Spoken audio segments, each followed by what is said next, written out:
오늘 주신 말씀 의지하여서 지식 있는 사랑으로 하나님을 섬기라 하는 이런 제목으로 말씀을 증거합니다.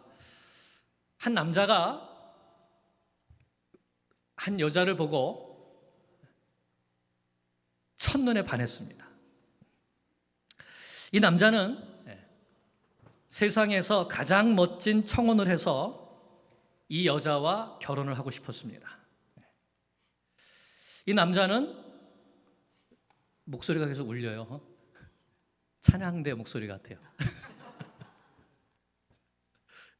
이 남자는 돈도 엄청 많았습니다. 그래서 자기가 할 수 있는 최고의 계획을 세웁니다. 우선 맨하탄에 있는 최고급 스테이크 집에서 점심 식사를 멋있게 한 다음에 자기의 자가용 비행기를 타고 멋진 바닷가에 가서 석양이 질 때쯤 다이아몬드 반지를 탁 내밀면서 청혼을 하기로 그렇게 계획을 짰습니다. 그런데 이 여자는 채식주의자였고 고소공포증, 비행기 공포증이 있고 바닷바람 알러지가 있습니다. 이 청혼이 성공했을까요? 아마 성공하기 어려웠을 것 같습니다. 왜냐하면 내가 좋아하는 그 여자, 내가 결혼하고 싶은 그 여자가 무엇을 좋아하는지 전혀 알지 못하고 자기가 하고 싶은 대로, 내 뜻대로 했기 때문인 것이죠. 여러분, 하나님을 사랑하십니까? 하나님을 기쁘게 해드리고 싶으십니까? 그렇다면 하나님을 알아야 합니다. 하나님을 깊이 알아야 합니다. 내가 어떻게 하나님을 섬겨야 하나님께서 기뻐하시는가를 알아야 하는 것이죠. 호세아 4장 6절은 이렇게 말씀합니다. 내 백성이 지식이 없으므로 망하는도다. 내가 지식을 버렸으니 나도 너를 버려 내 제사장이 되지 못하게 할 것이요, 내가 내 하나님의 율법을 잊었으니 나도 내 자녀들을 잊어버리리라. 하나님께서 이스라엘을 심판하실 때에 이스라엘이 아수르에 멸망하게 되는데 그 이유가 무엇입니까? 내가 지식이 없다. 하나님을 아는 지식이 없다. 그래서 나를 섬긴다고 하지만 사실은 나를 버렸다. 그래서 내가 너희를 심판하겠다라고 하시는 것이죠. 하나님의 말씀을 알고 하나님의 말씀을 아는 지식이 없는 백성은 망한다. 이렇게 말씀하셨습니다. 오늘 말씀에는 하나님을 정말 열심으로 사랑했던 다윗이 실수한 모습이 나옵니다. 하나님의 뜻을 모르고 자기 뜻대로 했기 때문인 것이죠. 오늘 말씀을 통해서 우리가 하나님의 뜻을 알고 하나님의 말씀에 기초해서 진정으로 하나님을 기쁘시게 하는 그러한 섬김이 있는 하나님의 자녀가 될 수 있기를 간절히 축원합니다. 다윗은 누구보다도 하나님을 사랑하는 사람이었습니다. 그 시편을 보면 다윗이 내가 하나님을 사랑합니다 하는 고백들이 많이 나오죠. 시편 18편 1절을 보면 나의 힘이신 여호와여 내가 주를 사랑하나이다 고백합니다. 또 시편 144편 2절에서도 여호와는 나의 사랑이시여, 여호와는 나의 사랑이시여, 이렇게 고백을 하고 있습니다. 다윗은 하나님을 전심으로 사랑하며 하나님 한 분만으로 기뻐하고 만족하는 사람이었습니다. 그런 그가 하나님께 꼭 해드리고 싶은 것이 있었는데 무엇인가 하면 하나님의 궤를 이제 자신이 거할 산성인 다윗성에 옮겨오는 것이었습니다. 그래서 1절 2절을 보면 다윗이 그와 같은 계획을 세우고 하나님의 궤를, 법궤를 다윗성으로 옮겨오려고 합니다. 하나님의 궤는 하나님의 임재를 상징하는 것이죠. 광야에 있을 때, 광야교회에서는 하나님의 궤가 이스라엘 진영의 중심에 있었습니다. 하나님의 궤가 있는 성막을 중심으로 이스라엘의 12지파가 동서남북으로 진을 쳤죠. 이스라엘의 한가운데에 거하시는 하나님, 그 하나님을 중심으로 섬겼습니다. 성막에서 구름이 떠오르면 모든 백성들이 장막을 거두고 그리고 성막을 또 챙겨서 그 구름이 인도하는 대로 발걸음을 갔습니다. 그리고 그 구름이 머물게 되면 그곳에 머물고 다시 성막을 펴고 그러면 하나님께서 그 구름으로 하나님의 법궤 가운데 임재하셨죠. 그랬더니 하나님의 법궤가 사사시대 때는 어떻게 되었죠?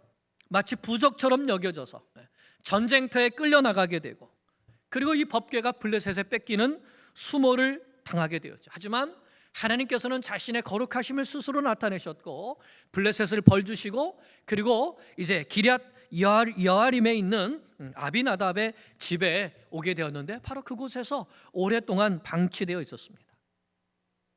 그런데 다윗이 바로 이 하나님의 궤를 기억하고 이 궤를 다윗성으로 모셔오려고 하는 그런 계획을 세운 것입니다. 이것은 다윗성에 하나님의 궤를 모신다. 이것은 하나님의 임재와 하나님의 영광이 나의 통치 가운데, 나의 왕국 가운데 함께해 주시기를.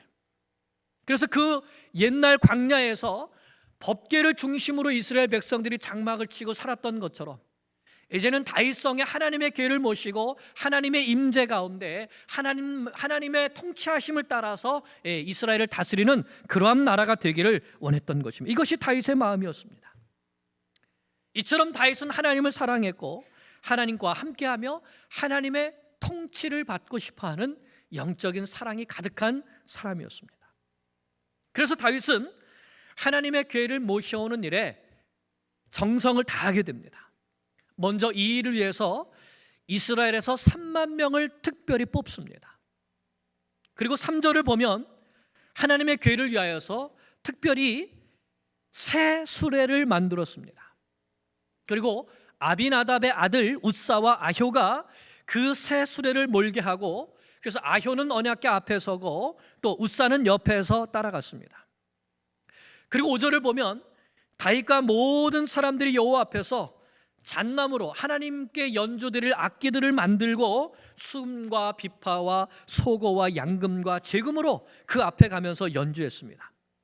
모두 한 마음이 되어서 악기를 연주하고 찬양을 올려드린 것이죠. 이처럼 하나님을 자신의 삶의 중심에, 왕국의 중심에 모시고 싶어하는 다윗의 하나님을 사랑하는 마음, 그 마음이 하나님께 대한 이와 같은 열심으로 나타난 것입니다. 그런데 그 가운데 뜻하지 않은 사고가 발생하게 되죠. 이 새 수레가, 하나님의 궤가 나곤의 타작마당을 지날 즈음에 갑자기 소들이 뛰게 되죠. 그래서 하나님의 궤가 떨어질 그런 상황이 되게 됩니다. 그때 웃사가 재빨리 손을 내밀어서 궤가 떨어지지 않도록 그 하나님의 궤를 붙들었습니다. 그런데 웃사가 그 궤를 붙잡는 순간 어떻게 됐죠? 그 자리에서 죽고 말았습니다. 왜 그렇죠? 7절에 보면 여호와 하나님이 웃사가 잘못함으로 말미암아, 즉 하나님의 궤를 아무나 만질 수 없는데 만짐으로 말미암아 진노하사 그곳에서 치시니, 여호와께서 웃사를 치심으로, 그래서 그곳에서 웃사가 죽게 되는 것이죠. 여러분, 웃사가 왜 하나님의 궤를 만졌을까요? 언약궤가 떨어지는 것을 막으려고 그랬습니다. 그런데 왜 죽임을 당했는가? 하나님의 궤를 아무나 만져서는 안 되기 때문에 죽임을 당한 것이죠. 다윗은 더 이상 하나님의 궤를 다윗성으로 옮길 수 없는 것에 분이 났습니다. 그래서 그 장소의 이름을 베레스 웃사라고 불렀습니다. 베레스라는 말은 치다, 터트리다라는 뜻이고 웃사는 이름이죠. 하나님께서 웃사를 치셨다는 뜻입니다. 언약궤를 운반할 때에 웃사를 치셨다는 것은 곧 이 언약궤 운반을 하는 다윗을 치셨다는 뜻이죠. 이처럼 다윗은 하나님께 대한 사랑과 열심이 있었는데 하나님을 내 왕국의 중심에 모시고 하나님의 다스림을 받고 싶은 마음이 간절했는데 그렇게 사랑과 열심으로 하나님의 궤를 모셔오려고 했던 일이 실패로 끝나고 말았습니다. 왜 이렇게 되었을까요? 왜 이렇게 되었을까요? 그건 다윗이 하나님의 말씀을 몰랐기 때문입니다. 하나님의 뜻을 몰랐기 때문이죠. 원래 하나님의 궤는 어떻게 운반하도록 되어 있습니까? 민수기 4장 15절을 보면 진영을 떠날 때에 아론과 그의 자손들이 성소와 성소의 모든 덮는 일을 마치거든, 지구 덮는 일을 마치거든 누가 와서? 고핫 자손들이 와서 맬 것이니라 라고 했습니다. 고핫 자손들이. 그러나 성물은 만지지 말라. 그러니까 법궤를 만질 수 있습니까? 없습니까? 없습니다. 채에 껴가지고 그 채를 어깨에 메고 가는데 그것도 고핫 자손이 그렇게 하는 것이죠.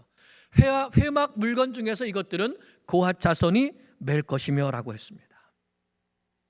그들 외에는 아무도 성물을 만지지 못하게 하시는 것이죠. 그래서 하나님께서 스스로 당신의 거룩하심을 나타내시고 보존하시려는 하나님의 뜻입니다. 그런데 다윗이 이 하나님의 말씀대로 순종하지 않고 자기 생각대로 하나님을 모시려고 했던 것입니다. 새 수레를 만들어서 멋지게 만들어서 법궤를 모시고 오면 하나님께서 기뻐하시겠지. 그리고 이 법궤가 아비나답의 집에 있었고 또 우사와 아효 그 자녀들이 오랫동안 이 법궤를 돌보았으니까 우사와 아효를 통해서 이 법궤를 옆에서 모셔오면 되겠지, 이렇게 생각을 했던 것입니다. 하나님께 대한 사랑과 열심은 있었지만 하나님의 말씀을 몰랐기 때문이죠. 하나님의 궤 안에 무엇이 들어있죠? 하나님의 말씀이 들어있는데 정작 중요한 그 하나님의 말씀은 몰랐기 때문에 자기 방식대로 이렇게 하시면 기뻐하시겠지 하다가 하나님 앞에 범죄한 것입니다. 그런데 사실 이 방식이 블레셋이 한 것을 그대로 따라한 것이라는 것이 더 큰 문제입니다. 블레셋 사람들이 법궤를 이스라엘로 돌려보낼 때 어떻게 했죠? 새 수레를 만들었습니다. 그리고 그 수레 위에다 법궤를 싣고 또 금 독종 5마리, 그 금 형상의 그 제물을 싣고, 그리고 어떻게 했습니까? 젖나는 소 2마리에다가 이 수레에다가 수레를 몰게 하면서 그렇게 가게 했죠. 지금 다윗이 했던 방법이 어떻게 보면 블레셋 사람들이 했던 방법과 똑같은 방법으로 하는 것입니다. 하나님께서 말씀하신 방법이 아니고요. 하나님을 사랑한다고 하면서 하나님의 말씀을 모르게 되면 우리는 하나님께서 기뻐하시지 않는 세상의 방법으로 열심을 내면서 하나님을 헌신한다고, 하나님께 헌신한다고 할 수 있다는 것입니다. 하나님을 섬기는 것은 사랑이나 열심만 가지고 되는 것이 아닙니다. 하나님을 알아야 합니다. 하나님의 말씀을 알아야 하는 것이죠. 그럴 때 그 말씀에 전심으로 순종함으로 하나님을 섬길 때 하나님께서 그 헌신과 그 섬김을 기뻐하시는 것입니다. 반면에 그 말씀을 모르면 아무리 열심히 섬긴다 할지라도 영적 무지로 인하여서 하나님께 범죄할 수 있는 것입니다.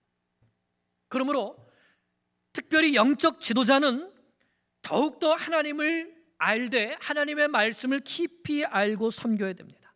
하나님을 아는 지식이 충만해야 하는 것이죠. 지도자가 먼저 하나님의 말씀을 잘 알고 하나님을 어떻게 섬기고 교회를 어떻게 섬겨야 하는가를 잘 알고 말씀에 순종함으로 하나님을 섬기고 교회를 섬길 때 교회는 평안 가운데 든든히 세워져 가게 되어 있습니다. 사도행전의 역사가 바로 그것을 증명하는 것이죠. 사도들이 하나님의 말씀에 전념하고 하나님의 말씀을 가르치고 그 말씀의 순종함을 전적으로 열심히 가르쳤을 때에 교회가 평안 가운데 든든히 세워져 갔다고 사도행전은 증거하고 있습니다. 그러므로 교회의 영적 지도자는 말씀의 사람이 먼저 되어야 합니다. 하나님의 말씀을 잘 배우고 그 말씀을 실천하고 그리고 그 말씀을 가르칠 때 교회는 든든히 세워져 갑니다. 이것은 가정에서도 마찬가지죠. 자녀들은 누구를 닮죠? 아버지를 닮고 어머니를 닮습니다. 말하는 것, 생각하는 것, 행동하는 것, 자기 부모를 그대로 닮습니다. 부모가 보여주는 신앙생활이 말씀과 동떨어진 신앙생활이라면 자녀들도 똑같이 닮아갈 것입니다. 그러나 부모가 말씀을 사랑하고 그 말씀의 기초에서 하나님을 열심히 섬기면 그 자녀들도 똑같이 말씀을 붙들고 순종하며 열심히 하나님을 섬기게 될 것입니다. 부모가 먼저 말씀의 사람, 순종의 사람이 되어야 하는 것이죠. 교회 새가족들도 마찬가지죠. 교회 새가족들은 누구를 닮아갈까요?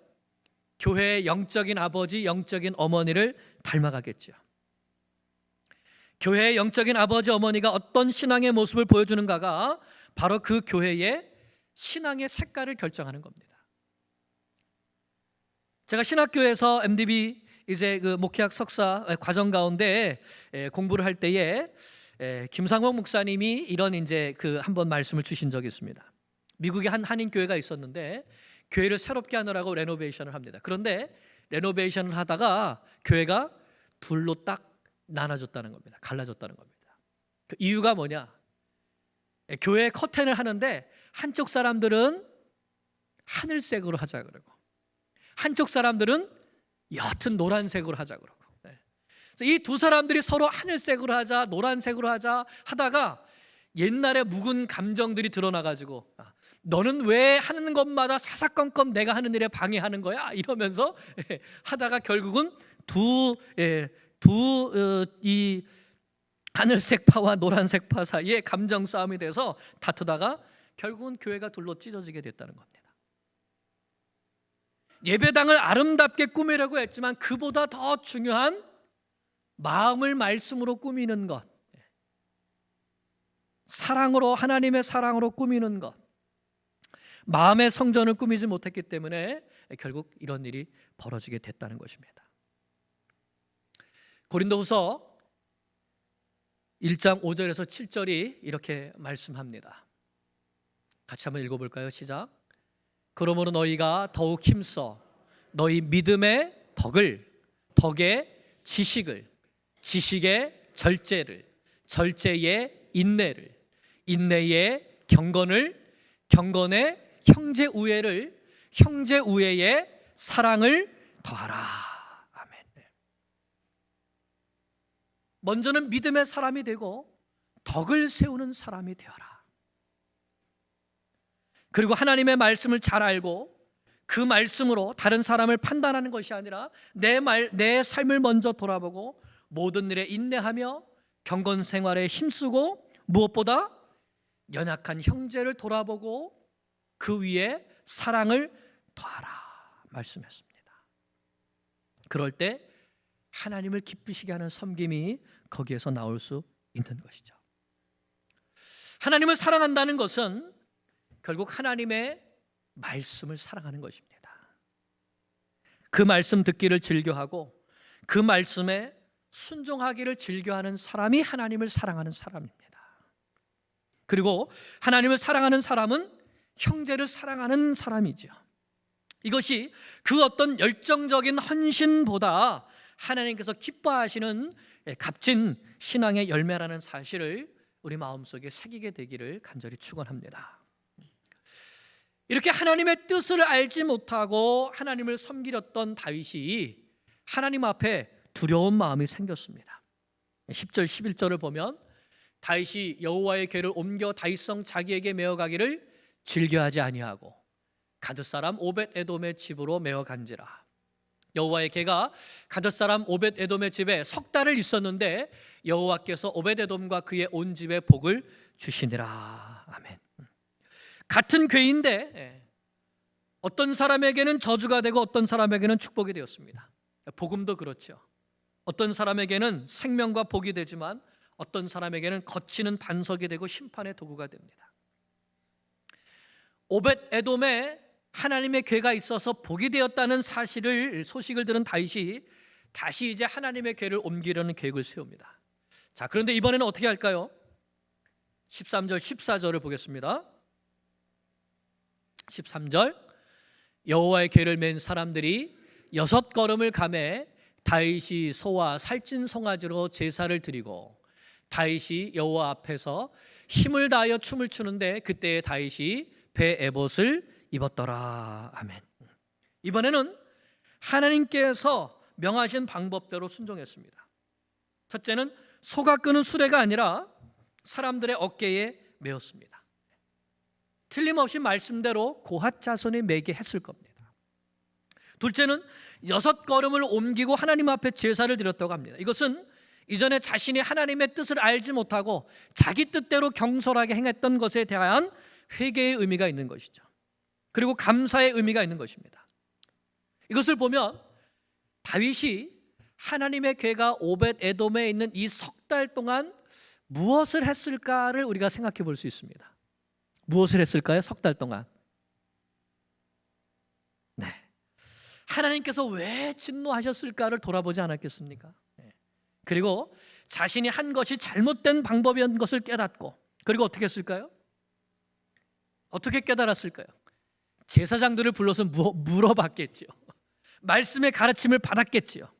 그리고 회개한 것입니다. 그리고 하나님의 궤를 매게 하고 회개의 제사를 드리며 여호와의 궤를 옮기려고 했던 것입니다. 그럴 때 여호와의 궤가 무사히 옮겨지는 것을 보고 다윗이 기뻐한 것입니다. 하나님의 말씀대로 순종했더니 하나님께서 기뻐하시는 것을 보고 다윗도 기뻐한 것입니다. 그래서 힘을 다해서 춤을 추었습니다.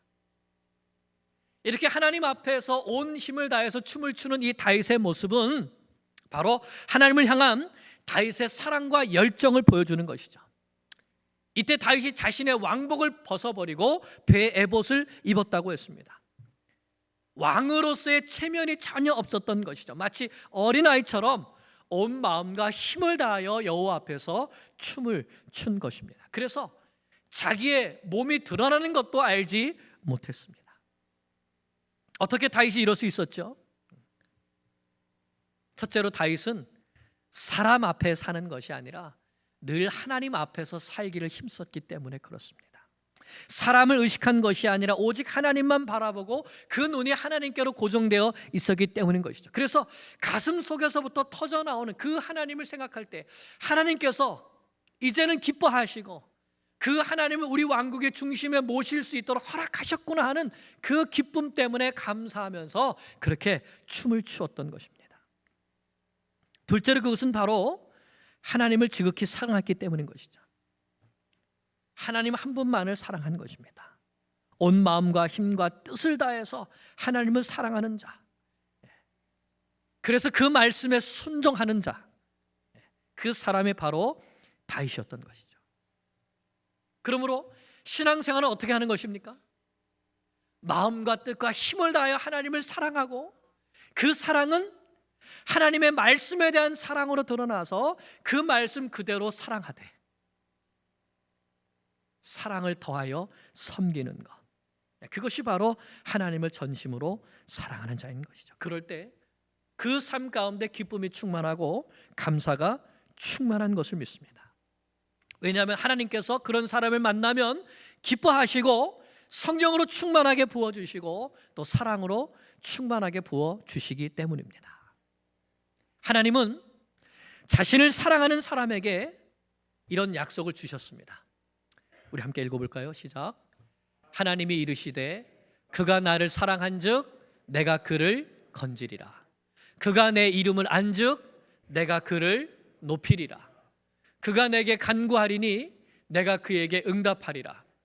그들이 환난 당할 때에 내가 그와 함께하여 그를 건지고 그를 영화롭게 하리라. 내가 그를 장수하게 함으로 그를 만족하게 하며 나의 구원을 그에게 보이리라 하시도다. 아멘. 시편 91편 14절에서 16절 말씀입니다.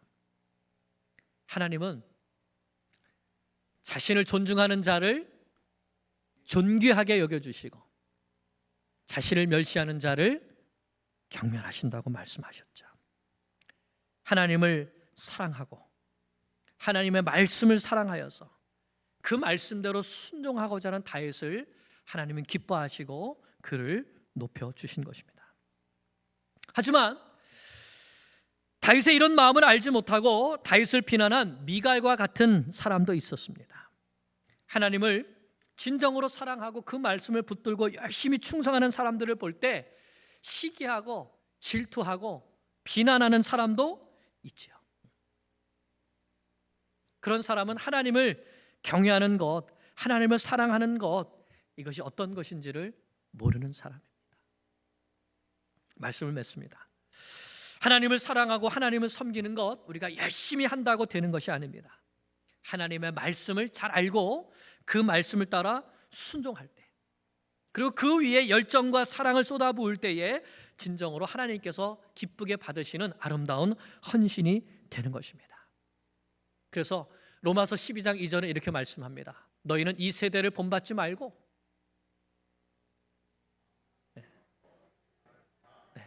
다윗이 블레셋을 본받으려고 했습니다. 너희는 이 세대를 본받지 말고 오직 마음을 새롭게 함으로 변화를 받아. 무엇이 우리의 마음을 새롭게 할 수 있습니까? 하나님의 말씀이죠. 심령과 관절과 골수를 찔러 쪼개는 하나님의 말씀입니다. 그래서요, 하나님의 선하시고 기뻐하시고 온전하신 뜻이 무엇인지 분별하도록 하라. 그래서 그 하나님의 뜻을 알고 그 말씀에 순종함으로 하나님을 섬길 때 하나님께서 다윗을 기뻐 받으신 것처럼 우리도 우리의 섬김도 기쁘게 받으시는 것을 믿습니다. 다윗은 실수를 통해서 하나님의 말씀을 따라서 사랑으로 섬기는 것이 얼마나 중요한 것인가를 배웠습니다. 오늘 우리도 이 말씀을 통해서 우리가 하나님을 사랑하며 섬기되 반드시 먼저 하나님의 말씀을 배우고 그 말씀을 따라서 열심과 사랑으로 하나님을 섬겨서 하나님을 기쁘시게 해드리는, 그래서 하나님께서 주시는 복과 은혜를 누리는 주의 백성들 되시기를 간절히 축원합니다. 기도드리겠습니다.